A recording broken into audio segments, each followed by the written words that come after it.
5 capítulos.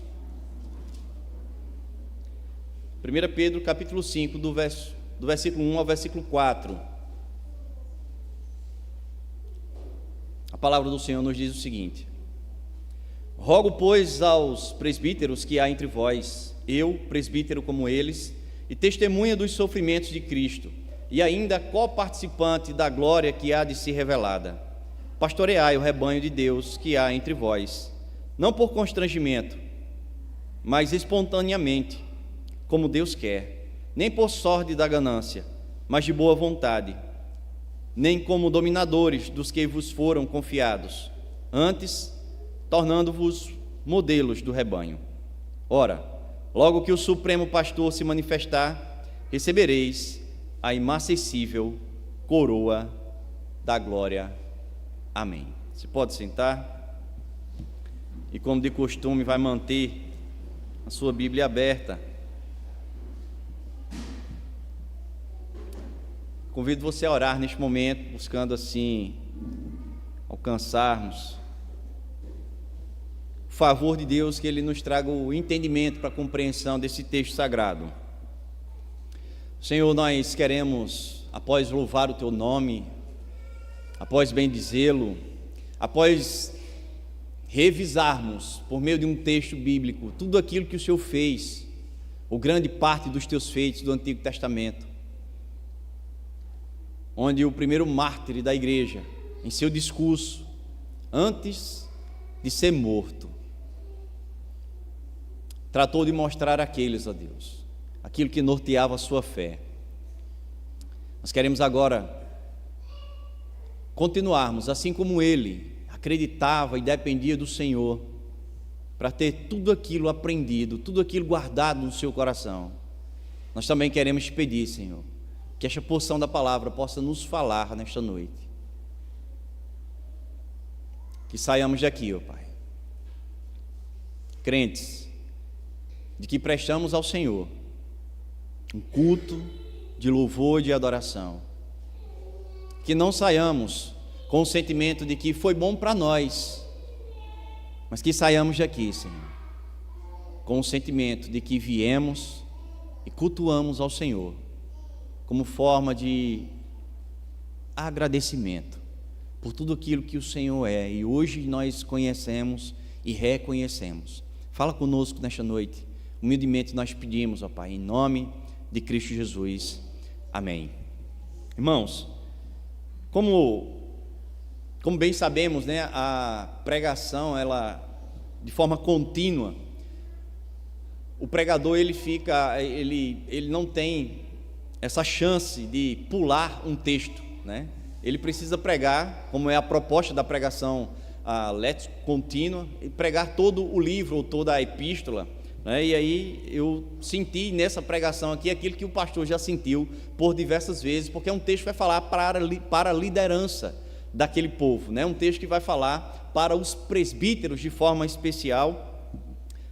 Pedro ele vai finalizar a sua primeira carta, e já encaminhando-se para o final, ele vai falar de forma específica para alguns grupos. Então ele vai falar primeiro para a liderança, depois ele vai falar para os jovens. Ao final da carta ele vai citar algumas pessoas que contribuíram para o seu ministério, né, para que essa carta ela pudesse ser elaborada e enviada até os seus leitores. E enquanto estávamos aqui pela manhã no culto matutino, né, e refletindo sobre a pregação da manhã, eu ficava ali com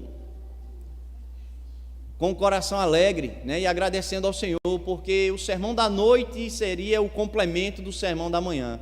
Nós vimos que o pastor ele explicou, ele pregou aqui sobre orientações a um jovem pastor, e Pedro, agora no sermão da noite, vai trazer também uma orientação à liderança.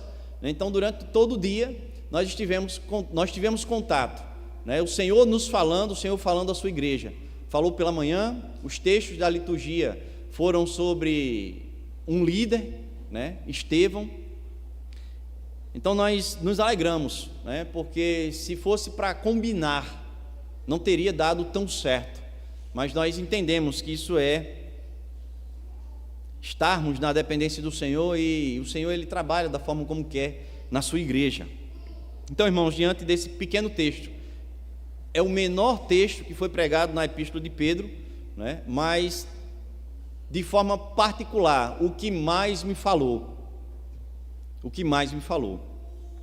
Eu queria que você pudesse buscar agora na sua memória, né, uma experiência de vida, seja na sua infância, na sua adolescência, ou mesmo agora, uma situação na qual você tenha sido coordenado, uma situação onde alguém tenha estado à frente de alguma situação e você se sentiu confortável para lidar com o seu trabalho, com o seu ofício, porque você sabia que existia alguém à frente, né, fazendo com que uma boa gerência pudesse fazer com que você desenvolvesse as suas atividades com um certo respaldo, com uma certa tranquilidade, porque sabíamos que existia alguém à frente, pensando, né, agindo, para que o bom andamento daquilo ele pudesse acontecer. Por exemplo, se você é criança, você vai para casa, você está tranquilo, porque sabe que os seus pais farão o possível para gerenciar da melhor maneira a sua casa. Você só vai saber que trabalho aquilo dá quando você estiver vivendo a situação que eles vivem hoje, né? Então, para aqueles que casaram ou que estão pensando em casar, né, nós temos aqui pessoas que pensam, que têm esse objetivo, eles vão entender, né, o sacrifício que os pais fizeram, a gerência que os pais fizeram, agora eles vão ter a oportunidade de viver. Então, todas as vezes, mais cedo ou mais tarde, nós já vivemos uma situação onde precisamos que alguém estivesse à nossa frente, nos conduzindo, nos orientando, fazendo com que as providências elas fossem tomadas para que a gente pudesse desenvolver, seja o nosso trabalho, seja o nosso ofício, da melhor maneira possível. Queria trazer agora uma outra situação que talvez a gente só tenha contato por meio da televisão. Por exemplo, imaginemos uma guerra, né? Temos vivido algo parecido entre duas nações, e essas nações elas têm buscado os seus melhores estrategistas, elas têm buscado os seus melhores comandantes de tropas para que as estratégias elas sejam tomadas, né, e que os seus objetivos eles sejam alcançados. Então, para aqueles que estão à frente da batalha, né, para os soldados, né, para os militares que estão embaixo daquela supervisão, que estão no fronte de batalha, ou seja, à frente da batalha, é muito importante que eles possam contar com a experiência daqueles que já viveram algo parecido, que já estudaram sobre aquilo, para que eles possam estar contando com o melhor direcionamento, para que eles possam estar contando com a sua própria experiência, fazendo com que aqueles que estão à frente, eles possam ser encorajados, né, para que a tropa ela possa ser encorajada e que possam avançar o território ou mesmo resistirem ao máximo às investidas do inimigo. Essa é a visão que se faz quando se está numa guerra. Muito provavelmente as cabeças pensantes, elas não estão à frente, na maioria das vezes, elas estão na retaguarda, mas quando se faz necessário, os cabeças eles tomam a dianteira, e isso faz com que a tropa ela crie coragem, ela crie ânimo, e ela siga com o objetivo que é de avançar, ou de derrotar o seu inimigo, ou conquistar territórios, ou coisa parecida. O texto que nós estamos explicando, ou explanando, na verdade, o cenário da carta de Pedro aqui não se trata de uma guerra civil, a gente sabe bem disso, embora o sofrimento fizesse parte, fosse um elemento presente nesse combate, mas essa situação, esse cenário contava com a mesma necessidade. Era um cenário de perseguição, de sofrimento, e que aqueles crentes precisariam contar com uma boa gestão, com uma correta condução, precisariam contar de estratégias, mas antes mesmo dessas características, aqueles crentes eles precisariam ser pastoreados. Antes deles precisarem de alguém que pensasse, explicasse para eles, narrasse para eles como deveriam resistir ao sofrimento, eles precisavam de pastores. E durante toda a narrativa de Pedro, ele vem encorajando os seus leitores, a gente fala isso aqui todo o sermão, certo? Para que a gente não possa perder esse pano de fundo de encorajamento, é uma carta de encorajamento. O seu principal objetivo é esse, fazer com que os seus leitores, eles pudessem receber essa palavra de encorajamento para que fossem animados e tivessem ânimo de continuar nessa caminhada, né? Tendo Pedro o cuidado de sempre estar apontando o alvo, para que eles não se perdessem em meio a esse sofrimento, né? Então, Durante todos os capítulos, não são muitos, Pedro vai estar sempre trazendo, fazendo questão de trazer o alvo, que era Cristo Jesus, que era a volta do Senhor, trazendo sempre esse elemento, que é o principal elemento, na verdade, da carta, a volta de Cristo. Não foram as palavras de Pedro que vieram, na verdade, animar, mas era o exemplo que Pedro trazia, que deveria fazer com que aqueles cristãos prosseguissem, não desistissem, fossem crentes fiéis, fossem crentes que dessem testemunho. O exemplo era sempre o de Cristo Jesus. E aí, irmãos, Pedro, ele durante toda essa primeira carta, ele vai trazer agora, já no final, uma palavra mais específica. Ele vai falar agora para um público específico. Esse público, ele precisaria de uma dose a mais. A gente viu que desde o primeiro capítulo até agora, Pedro ele vai estar ali sempre fornecendo doses de encorajamento, trazendo a motivação certa para que essa caminhada ela fosse algo contínuo. E agora, finalizando a carta, ele vai falar para um grupo que precisaria, bem mais do que os outros, desse revigorar. Esse grupo precisaria bem mais de uma dose bem mais caprichada, de encorajamento e de um revigorar para continuar não uma simples caminhada, mas por estarem à frente dessa caminhada. Pedro agora ele vai trazer preciosas instruções aos seus presbíteros, aqueles que estavam no meio do povo, aos seus líderes. E aí eu queria que você voltasse agora os seus olhos para o texto. No versículo 1 ele vai dizer o seguinte: rogo, pois, aos presbíteros que há entre vós, eu, presbítero como eles, e testemunha dos sofrimentos de Cristo, e ainda co-participante da glória que há de ser revelada. A gente já falou aqui, irmãos, que durante todo o trajeto, todo o desenvolver dessa carta, instruções foram dadas àqueles cristãos, para que eles fossem alimentados e nutridos nessa caminhada. E a gente há de entender que essa carta ela não chegou de forma individual, ela não foi xerografada e entregue de forma individual, cada um nas suas casas. Não, a gente precisa entender que esses crentes, eles tinham uma vida em comum, eles congregavam, não da forma como nós estamos acostumados aqui, de uma forma muito cômoda e moderna, como estamos acostumados, mas eles tinham sim essa comunhão, eles viviam em comunidade. No final do capítulo 4, Pedro ele vai orientar os cristãos a encomendarem as suas almas ao Senhor, ou seja, entregar-se a Deus, confiar nele plenamente, isso tudo em meio ao sofrimento. E a gente há de concordar que isso não seria fácil, não foi para eles, e não seria fácil também se a igreja de hoje passar por situações onde o sofrimento seja o elemento principal. Não é fácil, e embora isso seja instruído, embora, como falamos no sermão passado, não sejamos pegos de surpresa se porventura o sofrimento bater em nossa porta, por causa do Evangelho, não sejamos pegos de surpresa. Cientes de toda essa dificuldade, de todo esse contexto, Pedro agora ele vai orientar. O texto vai dizer assim, ele roga, esse rogar é um pedido com compaixão, a liderança. Ele vai falar agora de forma específica aos presbíteros, aqueles que estariam à frente, aqueles que estariam sendo os responsáveis para que aqueles crentes não regressassem, não retrocedessem, né? E a gente precisa entender agora um pouco como surge essa figura do presbítero. É a primeira vez que Pedro vai falar em sua carta desse termo de presbíteros. Nós entendemos, irmãos, que naquele contexto o presbítero ele era o ancião, eram homens com experiências, não só de idade, mas experiências com Deus, eram homens piedosos, eram homens que a igreja via características naqueles homens e eles eram escolhidos. O texto que nós lemos pela manhã de Estevão e complementando agora à noite, vai mostrar como é que esses homens eles foram escolhidos. Eram homens piedosos, eram homens que tinham uma vivência para com Deus.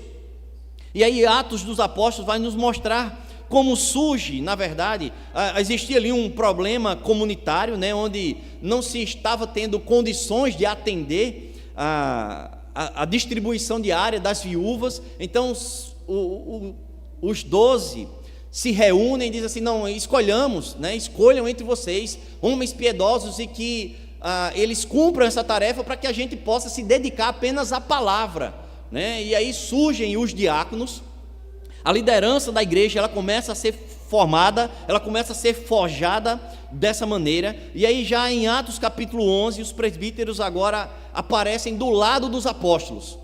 Então está lá os apóstolos dedicados apenas à pregação, dedicados apenas ao espalhar do evangelho, e agora no capítulo 11 nós já temos a figura dos presbíteros, que estão lado a lado com os apóstolos. Essa é a primeira aparição dos presbíteros. Mas isso tem a ver, irmãos, com a ideia do sinédrio, como a gente já leu aqui, as narrativas do Novo Testamento, eles sempre vão falar sobre o sinédrio, e o sinédrio no Antigo Testamento surge com a ideia de Moisés, né? Moisés ali sobrecarregado, atendendo ali centenas, milhares de pessoas diariamente. O sogro dele chega para eles: não, escolhamos aqui os anciãos para que eles possam governar junto com você, no tocante às escolhas espirituais, no tocante ao direcionamento do povo. Então essa ideia surge lá no Antigo Testamento, né? Os anciãos iam auxiliando na administração desse povo, e esse mesmo modelo de auxiliares na igreja, ela foi copiado na sinagoga judaica. Então os judeus, eles também tinham essa mesma prática. Nós estamos falando aqui de um contexto aí no surgimento, na verdade, da igreja. Atos capítulo 15 vai falar, por exemplo, do primeiro grande concílio, onde os líderes agora estariam resolvendo situações mais, digamos, mais específicas, como, por exemplo, como é que se daria a entrada dos gentios agora no cristianismo, tendo em vista que eles entendiam que o cristianismo seria apenas para os judeus, ou seja, que o evangelho seria apenas para os judeus. Então, irmãos, ao longo de toda a história, nós vamos vendo como é que a liderança da igreja, ela estava sendo formada. E aí, durante o livro de Atos dos Apóstolos, que registra esses fatos, os apóstolos, eles vão se espalhando, eles vão se distanciando, as suas viagens missionárias, e os presbíteros, eles passaram a administrar a igreja.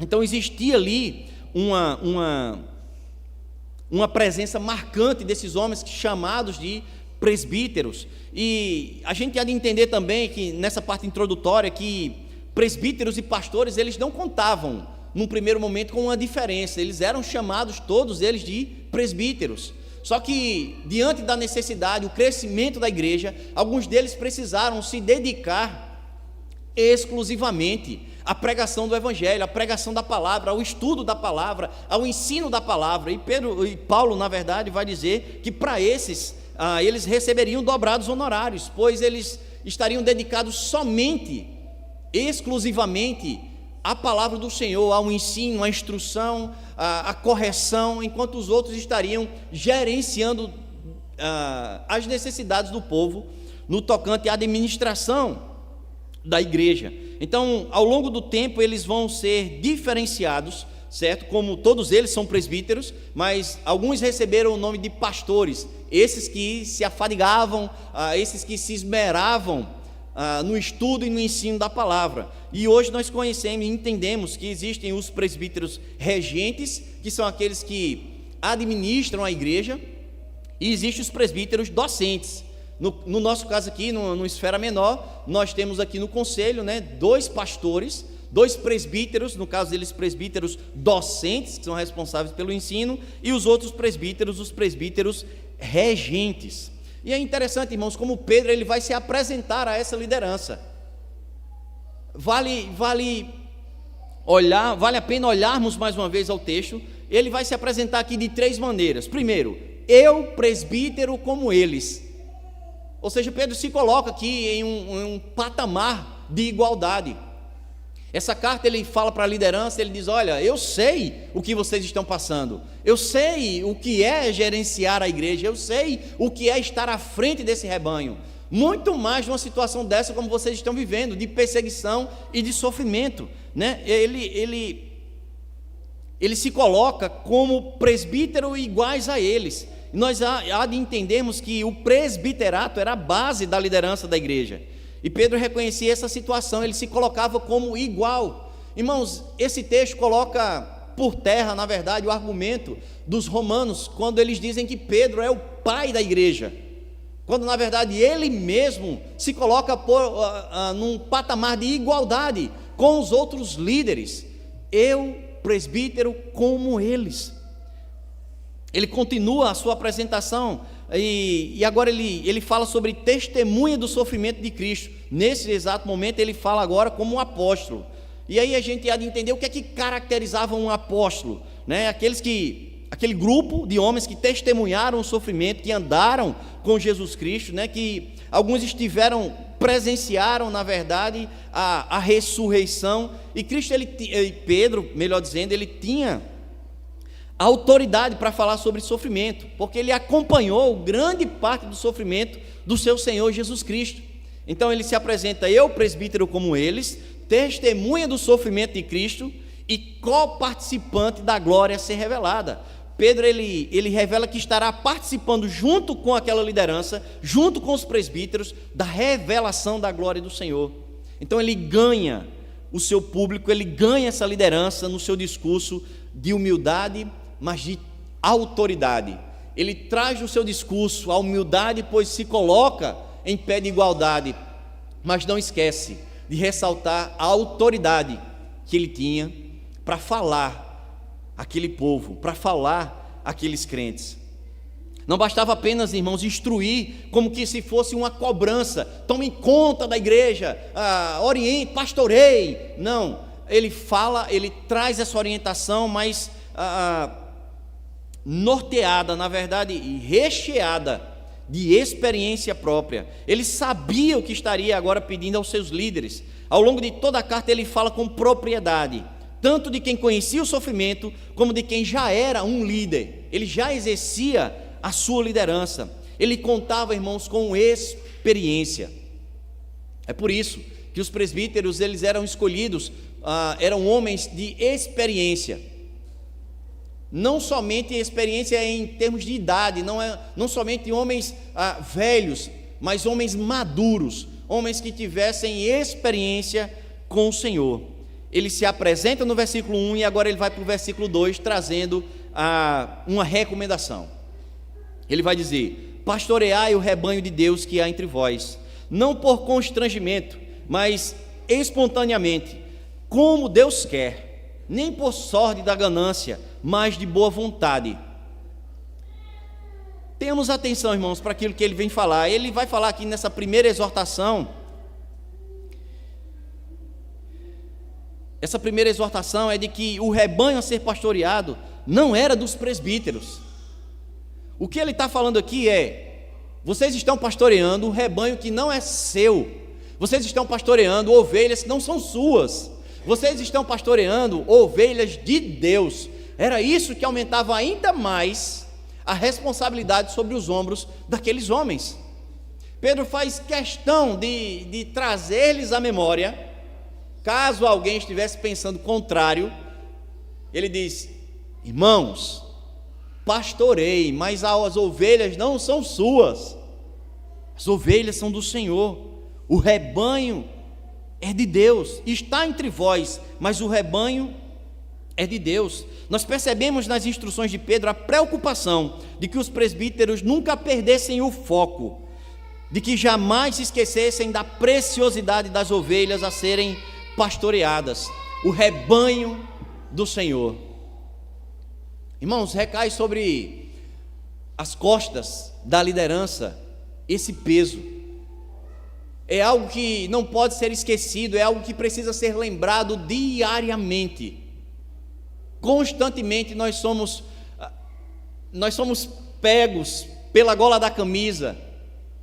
E esse texto muito nos fala: a igreja não é de vocês, o rebanho não é de vocês, vocês não devem gerir da forma como vocês bem entendem, o rebanho é do Senhor. Um texto que traz a preciosidade da igreja, um texto que fala sobre a preciosidade dessas ovelhas. Não são ovelhas de qualquer pastor, são ovelhas do Deus vivo. Pastorear naquele contexto, irmão, significava orientar os desorientados, instruir aqueles que andavam confusos por meio das perseguições, por meio do sofrimento vivido ali na pele, sentido na pele. Pastorear naquele contexto seria ajudar a passar por todo aquele sofrimento, seria sanar os danos causados por aquele cenário de perseguição. É lógico que não somente naquele contexto, mas o pastoreio exige muito, seja com ou sem perseguição. Quem estava aqui pela manhã sentiu na fala do pastor o que muitas vezes ele sente, o peso que é estar à frente do rebanho. Muitas vezes um rebanho que não o encoraja, e pelo contrário, na verdade isso não é um sentimento sentido somente pelo nosso pastor, mas acredito que todos aqueles que pregam, que pastoreiam de forma fiel, devem sentir isso também. Devem sentir isso também. Nessas orientações aos presbíteros, irmãos, Pedro vai denunciar aqui 3 vícios que poderiam acompanhar os ministérios daqueles pastores. Pois se ele teve a preocupação de apontar, provavelmente aquilo poderia acontecer ou se não estivesse acontecendo. Ele vai falar aqui sobre a indolência, ele vai falar sobre a ganância e ele vai falar sobre a ambição. O que seria então essa indolência? Seria a falta de disposição física ou moral, seria a morosidade, seria a preguiça, seria o ócio. E Pedro ele vai dizer: não pastorei dessa forma.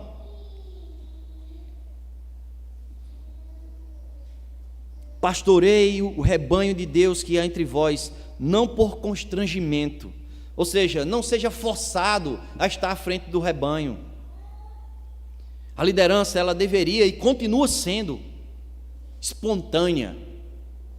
Nenhum líder ele deve ocupar o seu ofício, seja de diácono, seja de presbítero, ou mesmo de pastor, de forma forçada. Não se pode constranger ninguém a ocupar uma liderança. Pedro vai dizer: não liderem dessa forma, por constrangimento. Não sejam constrangidos a estarem à frente, sejam voluntários, mesmo sabendo o que vos aguarda.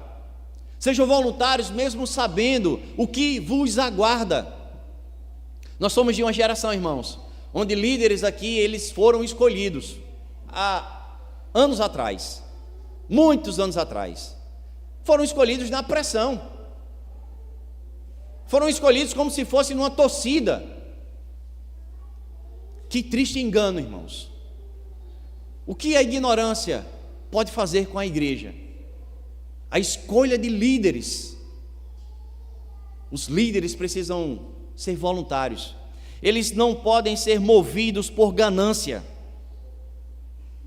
Pedro vai dizer: espontaneamente, nem por sórdida ganância. O que seria isso, irmãos? A gente falou aqui logo no início que com a necessidade de presbíteros exclusivos para a pregação e para o ensino, surge a remuneração. Paulo vai orientar isso, vai dizer assim: não, esses aqui, eles não vão trabalhar, eles vão se dedicar apenas na pregação, e com isso surge uma remuneração. E é lógico que com isso surge também o despertar de muitos, que olharam para aquilo e pensaram numa oportunidade de trabalho, numa oportunidade de emprego.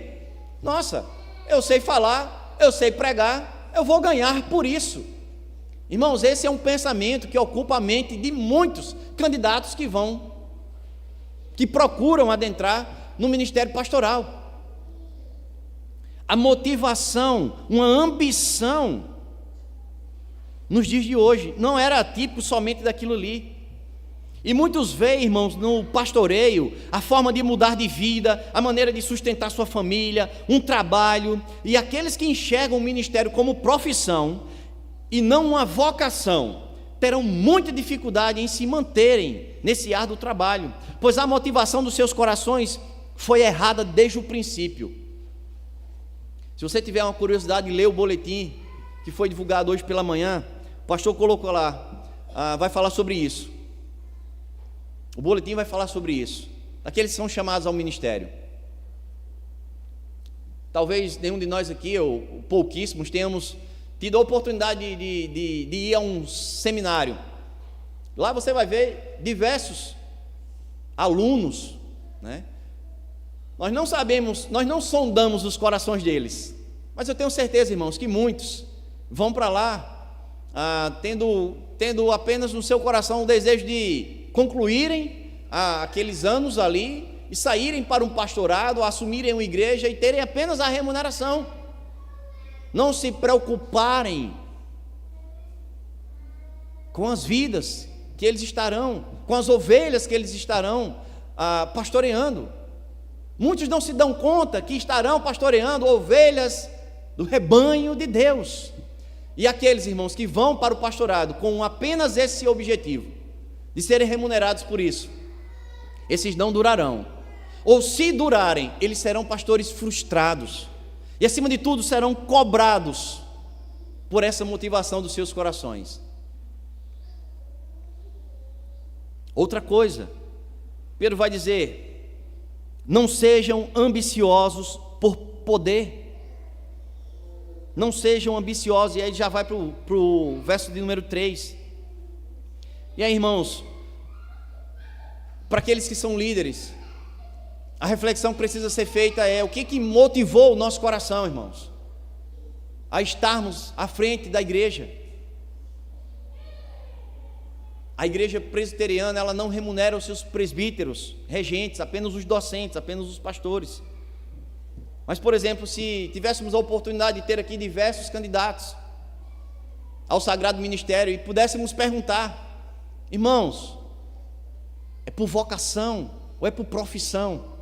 É lógico que talvez de forma unânime eles dissessem: é por vocação.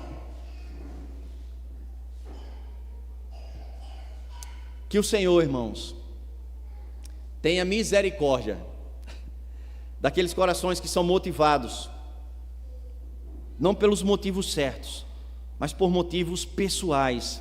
E ele vai dizer: nem como dominadores dos que vos foram confiados, antes tornando-vos modelos do rebanho. Então ele vai falar para aqueles que estiveram à frente da liderança por força, né? Aqueles que são preguiçosos, eles não pastoreiem dessa forma. Não sejam gananciosos e não tenham ambição pelo poder. Os presbíteros, eles não deveriam governar o rebanho como que fossem eles os próprios senhores. Eles precisariam usar de humildade, educarem, instruírem, sendo eles mesmos exemplos. Nós não podemos perder de vista que a carta inteira fala sobre sofrimento. E Pedro, irmãos, ele, presbítero como eles, tinha experiência própria para falar do assunto. Daí a importância do presbítero, ele ser alguém com maturidade, pois no dia a dia da igreja ele vai lidar com diversos assuntos. Ele vai lidar com finanças, ele vai lidar com famílias, ele vai lidar com trabalho, com testemunho. E Pedro havia ouvido do próprio Jesus, está lá em João capítulo 21, do versículo 15 ao 24, Jesus falando por 3 vezes a Pedro: pastorei as minhas ovelhas. Ovelha é um animal que precisa ser pastoreado, irmãos. Se a ovelha ela caminhar sem pastor, é uma tragédia. É uma tragédia. E o Senhor sabiamente nos chama de ovelhas. O Senhor sabiamente põe pastores para estarem à frente do seu rebanho. O Senhor sabiamente se denomina o pastor. E é a essa voz que nós, ovelhas desse rebanho, precisamos estar sempre ouvindo. Ainda falando sobre esse domínio, né? Não sejam dominadores sobre essas ovelhas. O próprio Cristo chegou a repreender os fariseus pelo peso que esses colocavam sobre os ombros daqueles que estavam sob o seu governo, debaixo do seu governo. Mateus capítulo 23, verso 4, Jesus vai dizer: pois atam fardos pesados e difíceis de suportar, e os põem aos ombros dos homens, eles, porém, nem com o dedo querem movê-los. O que Jesus estava dizendo aqui? É muito fácil colocar um fardo pesado sobre os ombros das ovelhas, mas esses que puseram o fardo não querem nem empurrar com um dedo sequer. O que Pedro está dizendo é: sejam modelos do rebanho. O próprio Cristo vai falar sobre fardo, dizendo: eu sou o bom pastor. Sobre mim, ele vai propor aqui uma troca de fardos. O meu fardo é leve. Diferentemente dos fariseus que impunham a lei como aquele peso para que aqueles homens pudessem cumprir, mas eles estariam fora dessa cobrança. Jesus faz de forma completamente diferente. Os fariseus falavam e não faziam. Jesus falava e fazia. Ele era o próprio exemplo. E o que Pedro está dizendo é: irmãos, pastorei as ovelhas do rebanho de Deus, sendo vocês exemplos. Não sejam gananciosos. Não achem que o rebanho de vocês, não tenham ambição pelo poder. Não sejam iguais os fariseus. O texto ele vai trazer a ideia, irmãos, de responsabilidade que pesa sobre os ombros da liderança da igreja do Senhor. Pois ele mesmo, o próprio Cristo, confiou a governança do rebanho a esses homens. Daí nós, irmãos, liderança, nós não podemos perder de vista tão grande responsabilidade. Nós não podemos esquecer aquilo que um dia foi jurado aqui na frente. Um dia estivemos diante do Senhor e da igreja dele e juramos, fizemos aqui votos. Isso precisaria estar estampado como um quadro, para que nos fizesse corar de vergonha todas as vezes que negligenciamos como liderança. Isso deveria nos fazer corar de vergonha todas as vezes que olhamos para os nossos votos e não estamos os cumprindo, quebrando um mandamento. Pedro traz essa ideia para a liderança daquela época, para a nossa liderança nos dias de hoje. Qual é a motivação dos nossos corações? Nós já falamos sobre modelo. E todo cristão aqui ele foi chamado a seguir um modelo. O nosso modelo é Cristo Jesus. Isso está presente em toda a carta. Nós somos postos à prova constantemente e o bom testemunho, irmãos, deve sempre prevalecer. Nós sempre precisamos estar olhando para o nosso testemunho, fazendo com que a nossa conduta honre ao Senhor em todo momento. Nós devemos ser exemplos como servos, nós devemos ser exemplos como filhos, nós devemos ser exemplos como pais. Para nós pais, e agora de forma mais específica, nós sabemos que os nossos filhos, eles aprendem diariamente, mesmo sem precisarmos abrir a nossa boca, mas ainda assim quando estamos de boca fechada, eles estão a nos enxergar, eles estão a nos observar, e daqui a pouco nós estamos vendo eles imitarem as nossas ações. Às vezes nossos filhos saem com algumas atitudes e somos pegos de surpresa, mas na verdade eles estão apenas replicando a nossa prática. Às vezes o pai olha para a mãe e diz assim: onde é que esse menino aprendeu isso? E se formos bem sinceros, irmãos, às vezes eles aprenderam isso conosco. Daí a nossa importância de sermos exemplos para os nossos filhos, pois eles estão sempre a nos observar. Nós somos sempre referências para eles. Por isso precisamos sempre caminhar numa vigilância, para que o modelo ele possa ser seguido. E aí ficamos a imaginar, irmãos, agora, por exemplo, o ambiente de sofrimento vivido por aqueles cristãos. O quanto eles não reclamavam, o quanto eles não choraram, o quanto eles não pensaram em retornar. E assim como poderia acontecer facilmente com qualquer um de nós aqui. Para os presbíteros, Pedro vai dizer: sejam modelos. Vocês estão à frente, sejam modelos. Resistam mais do que eles, estejam mais convictos do que eles, confiem mais do que eles, não para glória própria, mas para que pudessem ser referências para o povo. Esse era o desafio. Gente querendo abrir mão da fé cristã, gente não suportando as perseguições dos seus patrões, das suas lideranças. E Pedro está dizendo: sejam modelos. Vocês estão à frente. Eles vão olhar para alguém. Eu estou falando a minha carta inteira. O exemplo é Cristo. Vocês olhem para Cristo, mas vocês sirvam de exemplo. Esse é o grande desafio, irmãos. Esse é o grande desafio. E ele vai finalizar o versículo 4. Ora, logo que o Supremo Pastor se manifestar, recebereis a imarcessível coroa de glória. Esse seria o alvo a ser enxergado por aqueles presbíteros, irmãos. Ser confortado com a volta do Senhor. Isso faria e continua a fazer toda a diferença. Caso contrário, se o foco não for esse, se a liderança da igreja, se os pastores da igreja, se os presbíteros da igreja não estiverem focados na volta do Senhor, muitos ficarão pelo meio do caminho. Como o pastor falou pela manhã, se o pastor buscar a sua motivação na própria igreja, ele vai se frustrar. Por vezes a igreja não entende, por vezes a igreja não obedece, por vezes a igreja não compreende, por vezes a igreja é ingrata. Estou falando de forma mais ampla, de forma geral. Por isso que os pastores, irmãos, eles precisam buscar essa motivação, para que não se perquem, para que não fiquem pelo meio do caminho, para que não troquem o ministério por uma profissão secular, na volta do Senhor. O pagamento não será dado agora, o pagamento não será, eles não ganharão o seu prêmio aqui, mas no retorno do Senhor.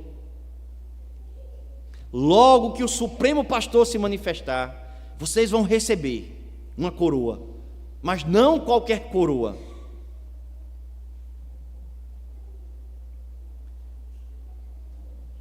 Muitos pastores, irmãos, estão suscetíveis à ingratidão dos homens, de quem vão receber uma recompensa injusta. Uma recompensa injusta. Muitos vão sucumbir ao cansaço que lhes é comum. Muitos vão abrir mão por causa da fadiga, por causa da incompreensão, por causa dos problemas de saúde. São tantas as dificuldades, irmãos, que a liderança enfrenta. Estar à frente do rebanho não é algo fácil. Por isso Pedro vai instruir: olhe bem qual a motivação do coração, para que vocês não comprem o ingresso errado. Olhe bem para aquilo que vocês foram chamados. Vocês vão lidar com o rebanho do Senhor. Vocês vão lidar com ovelhas que tem um pastor. Vocês foram chamados para serem modelos.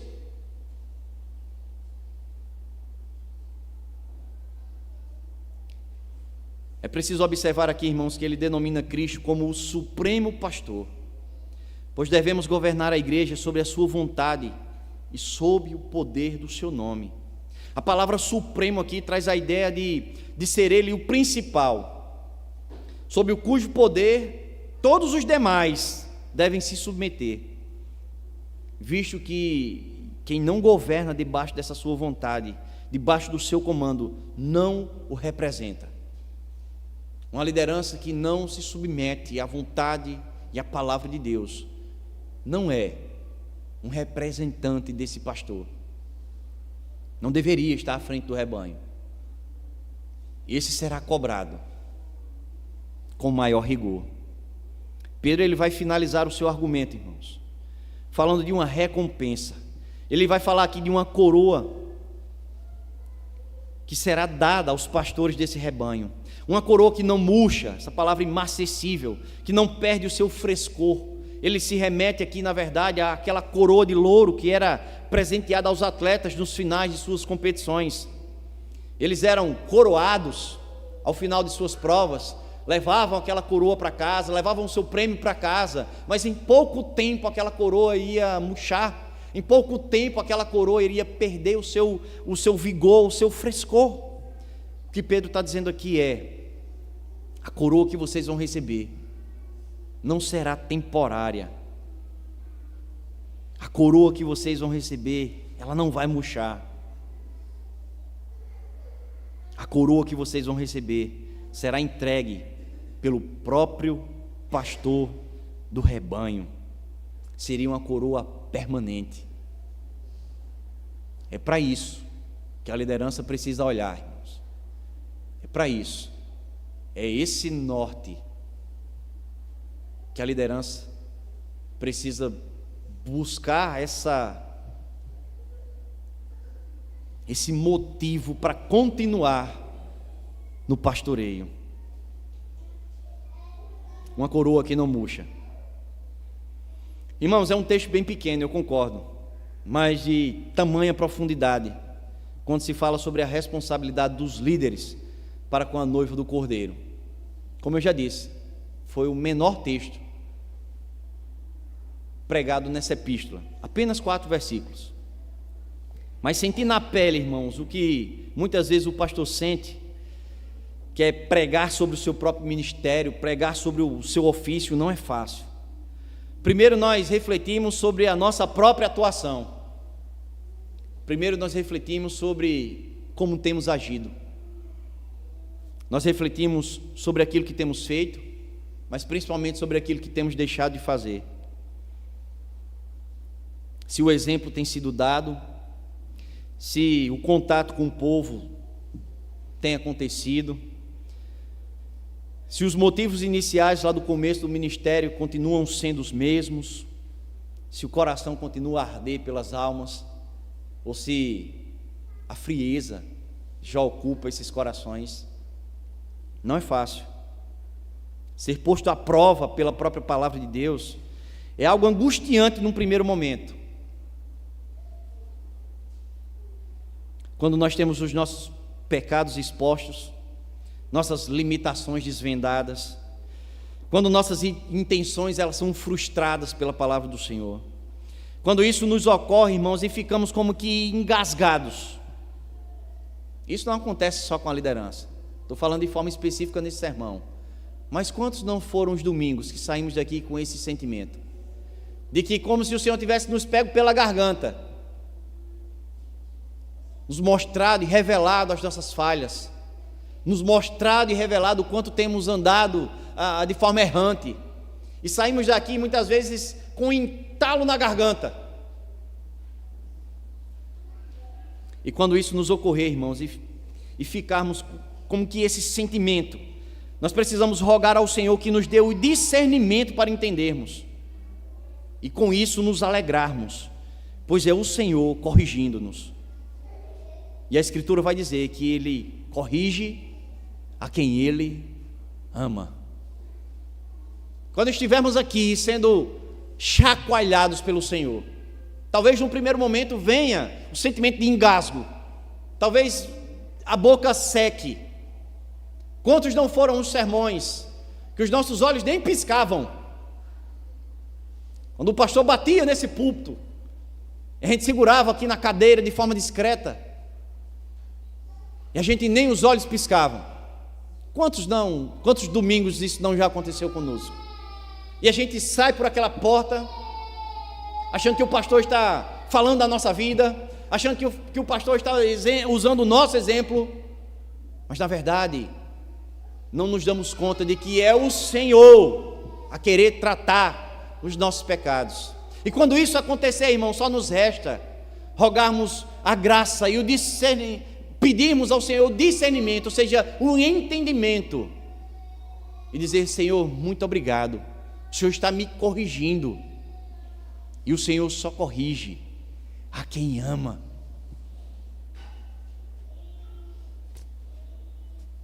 O que nos cabe então, irmãos, é recorrermos à sua graça, para que Ele nos dê força, para que Ele nos dê vigor, para que Ele aumente a nossa fé, para que Ele nos dê sabedoria para continuar no pastoreio das ovelhas, pois, volto a dizer, não é tarefa fácil. Por vezes, irmãos, o cansaço vai bater, por vezes só vamos encontrar forças, irmãos, nas promessas do dono da igreja, contidas em sua palavra. Muitas vezes vamos olhar e às vezes o nosso coração ele peca. Por exemplo, o pastor falou do pecado dele de manhã, vamos falar do nosso. Realizamos um retiro, contamos com a ajuda de muitos irmãos, foi uma bênção. Mas quantos disseram: não é uma cobrança, irmãos, eu estou revelando o meu pecado, mas aí a liderança é a última a sair de lá, né? Só sai na vassoura. Algumas coisas são providenciadas pós-retiro. Mas quantos irmãos se atentam para dizer assim: meus irmãos, foi bênção, muito obrigado por isso, Não é uma cobrança, irmãos, é a revelação do nosso pecado. O quão bom é, muitas vezes, a liderança estar à frente de uma determinada programação, e aquela programação dá certo, e recebermos um obrigado, um reconhecimento. Eu não estou instigando que a igreja faça isso, irmãos. Eu estou revelando que muitas vezes isso passa no nosso coração. Eu não estou instigando a igreja para que todo final de sermão você bata nas costas do pastor e diga assim: pastor, que sermão bênção. Não, pelo contrário, isso nos traria vaidade, isso nos traria orgulho, isso nos faria talvez pecarmos. Mas só para que vocês entendam, irmãos, o quão difícil é estar à frente do rebanho. Como igreja, nós devemos compreender que a forma de governo na qual nos submetemos foi instituída pelo próprio Deus. Nós, como igreja, nós não caminhamos como bem entendemos. Nós não devemos seguir modas temporais. O que nos norteia é atemporal, é a palavra do Senhor.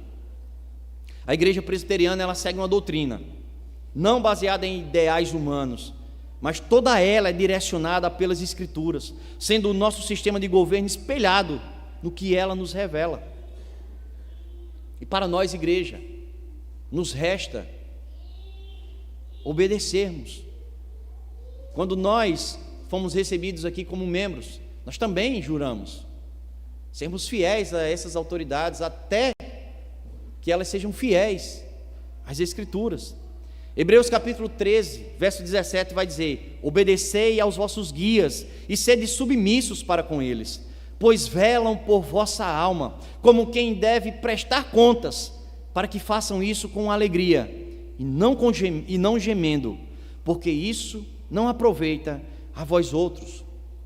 É lógico, irmãos, que nós estamos suscetíveis ao erro. É certo que o quanto mais nos distanciarmos da doutrina, nos distanciarmos do ensino, da confessionalidade, mais próximo do erro nós estaremos, flertando muitas vezes, talvez, com o liberalismo, que tem avançado portas adentro em algumas comunidades. Nós temos visto o quanto soa estranho nos dias de hoje tentar ser um cristão fiel às Escrituras. Nós temos sentido isso na pele. O fato de não acompanharmos o modismo, as tendências, as estratégias de crescimento, fazem com que nós sejamos vistos como estranhos, os que querem aparecer por ser piedosos.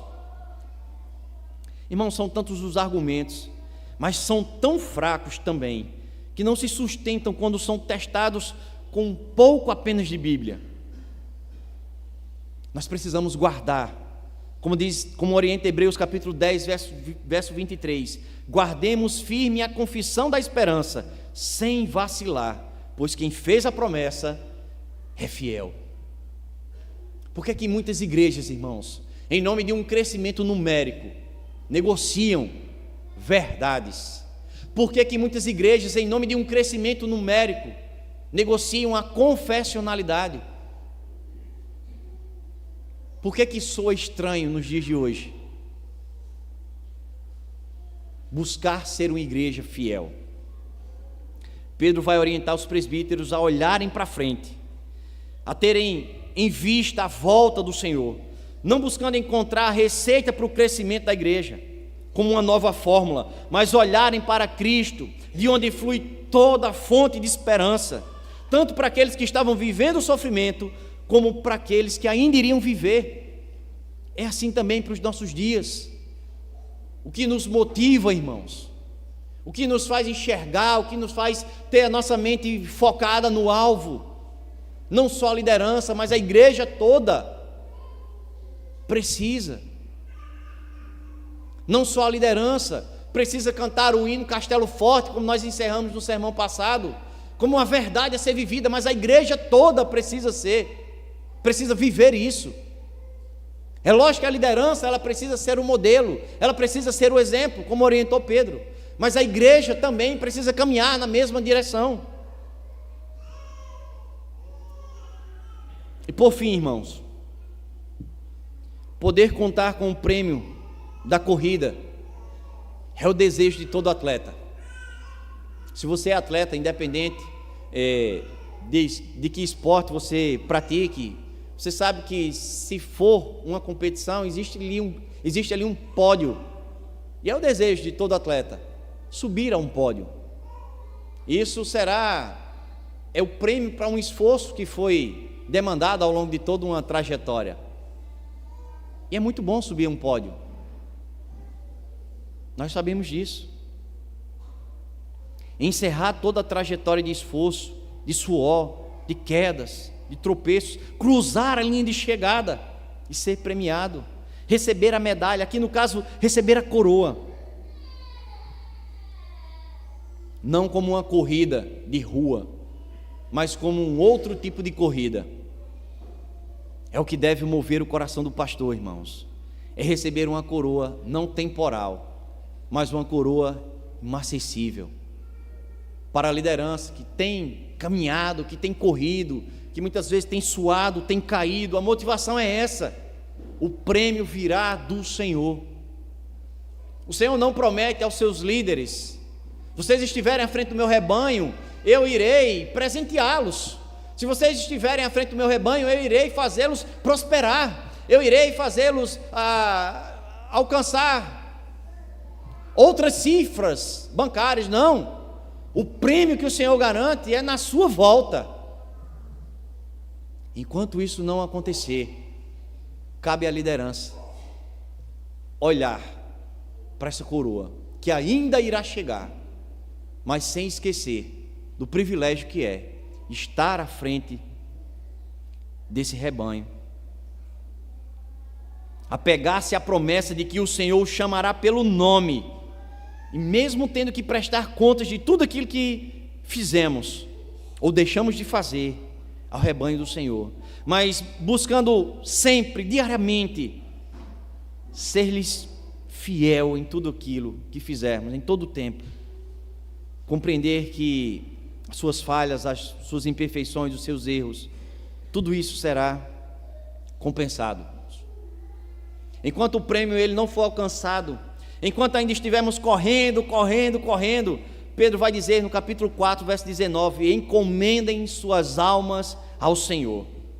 Sabemos que a fidelidade instruída por Pedro e pelos outros apóstolos não foi apenas para os pastores, mas para o rebanho como um todo. Que busquemos a fidelidade ao Senhor, irmãos. Que busquemos ser fiéis ao Senhor em todo o tempo. A liderança lhe é exigida o modelo, mas as ovelhas, nós temos um modelo. Mas a pergunta é: temos sido modelo para os nossos filhos? Temos sido modelo de crente no nosso trabalho? Temos sido modelo na sociedade? Que tipo de modelo? Eu finalizo aqui, irmãos, com as palavras e com a postura de um conhecido pastor que tem tentado ensinar ao seu rebanho e aos seus pastores o que realmente importa nessa nobre e árdua missão. Não são números, não são dígitos, não são likes. O que realmente importa nesse processo todo são as suas almas. Pastor Jonathan Alves. Nós já ouvimos isso. Nós sentimos isso. Esse deve ser a motivação, irmãos, de estarmos à frente do rebanho. Não são os vossos recursos, não é a vossa presença, pura e simplesmente. Não são os seguidores que teremos, não são as pessoas que serão agregadas aqui à igreja. Mas aquilo que precisa ocupar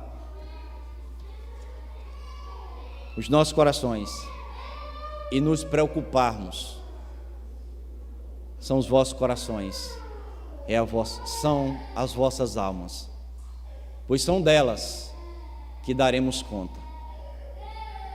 Roguemos ao Senhor, irmãos, graça e misericórdia para aqueles que estão à frente do rebanho, para aqueles que se propuseram, foram levantados pelo Senhor. Somente contamos com a graça dele.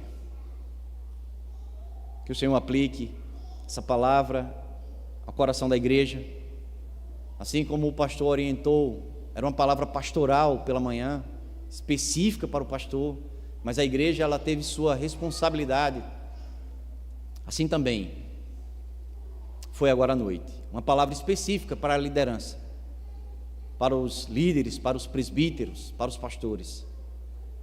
Mas não deixa a igreja alheia. Cabe a nós, a liderança, buscarmos ser esses modelos, buscarmos estarmos aptos ao ensino, a orientar, a exortar, a disciplinar. Cabe à igreja se submeter a essa liderança. Um dia todos nós juramos, um dia todos nós prometemos e rogamos ao Senhor, nós como liderança, que sejamos fiéis, para que a igreja ela também seja fiel. Cabe a vocês, igreja, orarem por aqueles que estão à frente, por aqueles que um dia ainda serão levantados, que surjam no nosso meio homens de Deus, dispostos a pagarem o preço para estarem à frente do rebanho, e que a motivação dos seus corações possa ser a mais certa, diferentemente daquilo que Pedro elencou. Orem pela sua liderança, coragem a sua liderança, estejam juntos da sua liderança. Senhor, nós queremos te louvar, queremos te agradecer, Pai, pelo modelo que o Senhor mesmo instituiu para que esse rebanho ele pudesse ser guiado. Nós te agradecemos por mais um sermão que falou à tua igreja, mas que de forma especial falou à tua liderança. Obrigado porque o Senhor tem exortado a tua igreja, Pai. Nós te louvamos por aquilo que temos experimentado. Nós te louvamos, ó Pai, pelos homens que temos à frente do rebanho. Te louvamos pelos pastores que temos à frente do rebanho. Que o Senhor possa adestrar essas mãos, ó Deus, que elas não se cansem, que elas não errem, ó Pai, que elas não esmoreçam. E quando isso porventura vier a acontecer, que seja no Senhor, na tua palavra e nas tuas promessas, a fonte onde estaremos bebendo e renovando as nossas forças, ó Deus. Ser com os nossos pastores de forma especial. Guarda-lhes os corações, dá-lhes saúde, sabedoria e discernimento, ó Deus, e que nós como rebanho possamos reconhecer o teu governo instaurado, instituído, enquanto aqui estivermos, sem perdermos de vista que um dia ouviremos, ó Deus, da boca do Supremo Pastor, o chamado para, como ovelhas obedientes, adentrarmos, ó Deus, em um curral de onde não mais sairemos, de um curral onde pastaremos, onde cearemos com Ele e Ele conosco. Que seja essa a nossa esperança, Pai, em nome de Cristo Jesus, amém. Vamos louvar ao Senhor, irmãos, agradecer.